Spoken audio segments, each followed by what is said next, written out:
黄金放到生西才赶走。台湾人有捡骨的风俗，就是土葬6年了后，皮肉拢烂去啊，才甲死人骨头捡去黄金甕啊。等到找到好时好日好地理的时，才搁抬落去。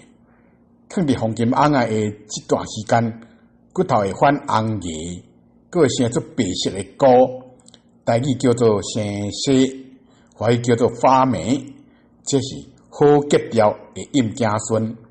毋过菇是轻茫茫的物件，小可甲寒顶冻就会飞了了啊，就袂当阴茎孙啊，这敢毋是功亏一篑、功败垂成呢？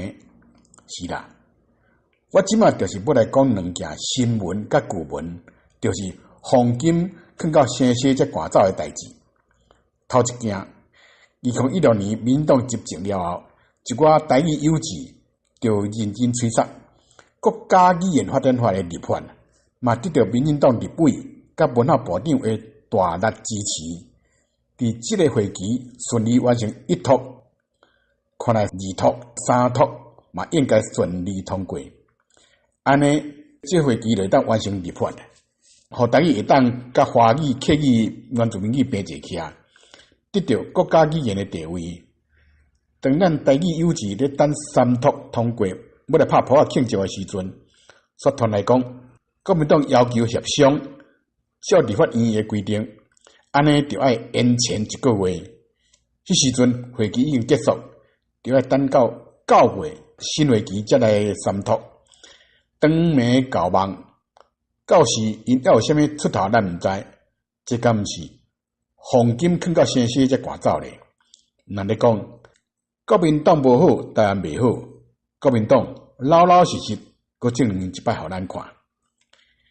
第二件，2014年国民党选举大失败，马英九袂堪去社会压力，就要甲阿扁放出来，就是要互伊会当伫年尾出狱。这是政治内的起落，毋是马英九的自卑。李秀莲前副总统听到这个消息，就讲伊要绝食救阿扁，毋过马英九毋互伊挂伫尾，敢若毋互阿扁伫12月31日5点前甲放出去。阿扁3号款好好啊，准备要出狱啊，却得到通知讲，高速公路塞车，公文送袂到，伊就乖乖甲行李搁偷开。过得讲又是年假，安尼就搁加关3天。黄金放到生西才赶走，这就是李副总统所做的好代。